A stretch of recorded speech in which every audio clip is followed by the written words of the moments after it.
It's time for another edition of Cowboys Special Edition, brought to you by AT&T. Bill Jones along with Bucky Brooks, Isaiah Stanback, and Nate Newton, as the Cowboys are having to wait a little while to play their next game, scheduled now for Tuesday against the Baltimore Ravens, who played a rare Wednesday afternoon game in Pittsburgh, losing to the Steelers 19-14 earlier this week. Long layoff for the Cowboys. Let's go around the horn. Let's start with you, Bucky, and your thoughts on this team as it tries to bounce back from what was a very tough week a week ago. Well, I think the layoff could actually help because it could help them clean up some of the issues that popped up in the game against the Washington football team. I think it also can help the coaching staff understand who this team is and how they need to play down the stretch.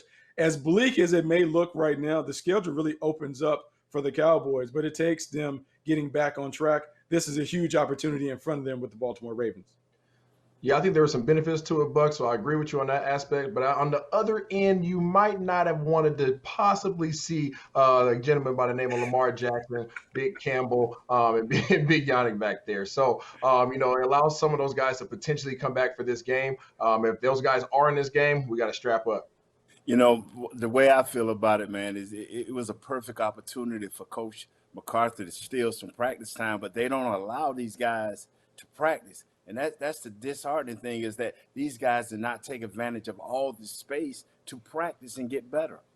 You know, the amazing thing about that, Nate, when you look back at the game against Pittsburgh leading into the bye week, remember they had to go into COVID protocol at that point. They had only 4 practices, 4 times on the practice field from November 7th until Wednesday of this past week on December 2nd. Let's talk about the offensive line. And, of course, in the first series against Washington, Bucky, they lose Zack Martin and Cam Erving, and those 2 guys are going to be out multiple weeks now. Yeah, that really hurts because the offensive line was finally coming together. When you had Zack Martin joining Cam Erving, we felt like we had enough experience to be able to control the trenches. First series, both of those guys go out, and then you're back to the young guys, Terrence Steele and Brandon Knight, playing respectively. And it's problematic because now you have 4 guys with less than 3 years of experience on the line. It makes it very, very difficult for you to do the kind of things you want to do offensively. Yeah, I thought those guys actually bounced back relatively well after those injuries. You would imagine that with both of your offensive tackles going down in that opening series, that there would be a dramatic drop-off in production. And I don't think that there necessarily was. It wasn't until the play calling later on in the second half really played a part that defense really started doing what they wanted to do against us. But I think that these guys, on the exterior side of things, tackles won't necessarily be a huge problem for us. I'm more concerned about our interior offensive linemen facing these big boys of the Baltimore Ravens.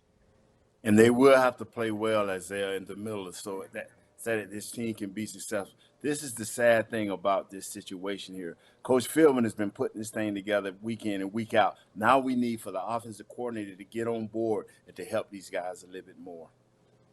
All right, let's flip it over to the defensive side, specifically a couple of those defensive ends. Randy Gregory had a couple of sacks in the game against Washington, and DeMarcus Lawrence as well. A different animal this week in the Baltimore Ravens. We'll get into their offense coming up in a little bit, but quickly around the horn. Your thoughts on what you're seeing out of Gregory and Lawrence right now? Well, I think we're seeing improved play from both guys. I think from DeMarcus Lawrence, he has come out of whatever was troubling him early in the year, and he's been a more impactful player. And Randy Gregory continues to get better. I think with both of these guys, you have the potential to have a nice set of bookends. Still got to get better play from the rest of the guys up front. Yeah, I agree with you. Both of these guys are coming with some great energy. They're coming with good, tenacious defense. They need to continue to have their presence on both ends, trying to squeeze in that pocket to allow our boys like Gallimore and company to have a bigger effect on the game. Join the party, Gallimore. Join the party, Antoine Woods. Join the party. And our party continues in a moment here on Cowboys Special Edition. Guess who's joining the party next? It's Stephen Jones. We hear from him when we come back in just a moment.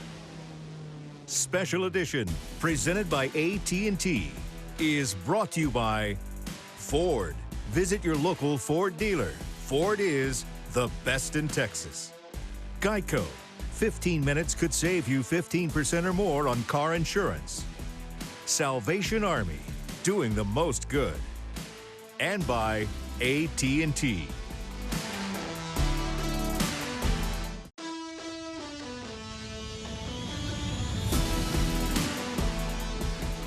This segment is brought to you by Ford.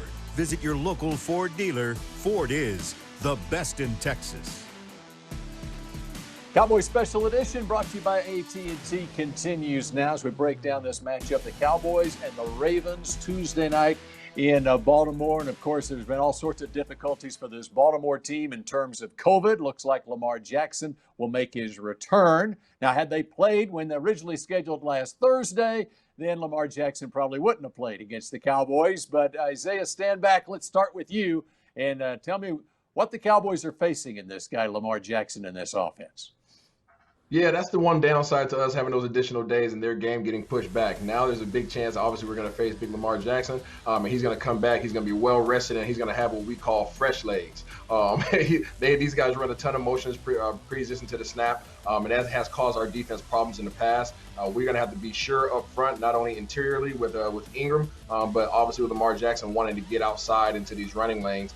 He can throw the ball, and I think people are challenging him in that aspect. He's going to come in there with a chip on his shoulder. And you know what, Isaiah? I will challenge him. It will be 8-9 guys in the box. I challenge him to throw it to Brown, to Andrews, and to those other guys because he's not been successful the last 4 weeks. I challenge him. Yeah, Nate, I think you do have to challenge him. I think you have to make a concerted effort to stop the run game. Let's be honest, this offensive line in front of Lamar Jackson has struggled. And even though the Ravens want to commit to running the ball, there have been some leaks and some issues. And so if the Cowboys can win the early downs and force them into obvious passing situations, I think you have Lamar Jackson exactly where you want.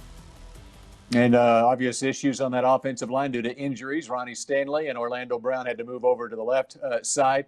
He had been playing at right tackle. And on defense, how about Wink Martindale's defense? And specifically, you know, they're opportunistic on defense, and Marcus Peters is one of the best in the league at taking the ball away. I think he's got around 31 interceptions in his career. He's got 3 this year, Isaiah. Yeah, Peters is a dog. He went to my alma mater, University of Washington, so I know he has that dog in him. But he's going to come up there and he's going to challenge Cooper. You can plan to see him staying in his hip pocket all day long. I don't think we've seen Cooper get challenged in the way in which he's going to face this week. Peters likes to fight. He likes to get his hands on you. He doesn't mind actually throwing little fisticuffs from time to time and getting a little fine. But we have challenges at all 3 levels. Secondary with Peters and Humphreys. We have the second level with Fort, and then we have the real wolf. We're going to see who's the battle of the wolves in this game up front in Campbell. So we got our hands full. You know, you're facing a team, like you said, Isaiah, on 3 different levels that got all pro players that can play well. We will be challenging. It's up to our offensive coordinators and offensive line to get together and do some things that is positive in the run game, because that's the only way you will have a chance in this game. You know, Nate, the scary thing in dealing with the Baltimore Ravens, they're a team that's one of the top 5 blitz teams in football. And what they want to do is they're going to send pressure from all over. And then they're going to complement those pressures with simulated pressure where it looks like more are coming, but they're only bringing 4 and dropping 7. And so for an offensive line that has struggled at times trying to identify who's coming and who's not, this could be a tough game. The one way that you can nullify that, run the ball. Just run the ball. Simple as that. There you go. All right, when we come back here on Special Edition, there's more from Cowboys COO Stephen Jones. This segment was brought to you by Ford. Visit your local Ford dealer. Ford is the best in Texas.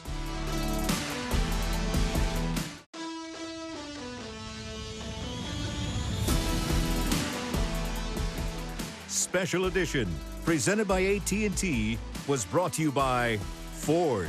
Visit your local Ford dealer. Ford is the best in Texas. Miller Lite, the only beer of the Dallas Cowboys. AT&T. And by NFL Game Pass. You'll never miss a game again. Enjoy full access to coaches' film and game replays from Week 1 to the Super Bowl. Subscribe at DallasCowboys.com/Game Pass. Final minute of Cowboys Special Edition. Let's go around the horn. Who are we keeping an eye on in this game? I got one guy. It's Dez Bryant. If he is able to play any role at all, he's motivated. How about you, Bucky? My eyes on Mike McCarthy. After that debacle on Thanksgiving, I got to see if he can right the wrong. I just need to see if he can coach the game in the proper manner. My eyes on Mike McCarthy. Man, I got the Cowboys linebackers versus this misdirection in this rushing attack. Calais Campbell. Watch. Calais Campbell and Nate, pick a winner for us, and by how much? By a quarter point. Dallas Cowboys. Stop them from running by a quarter point. I'm going Vegas. By a quarter point. All right. We'll see you again next week on Special Edition.